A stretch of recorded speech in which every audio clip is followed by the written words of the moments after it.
আর এখানে দেখো বর মশাইকে, দুজনকে খুব সুন্দর লাগছে।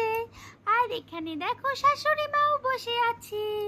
তো বউ বড় রয়ে গেছে, আজকে বউ ভাত।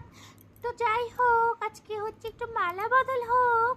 তো বউ ভাতের মধ্যে আমাদের মধ্যে নিয়ম আছে যে একটু মালা বদল হবে।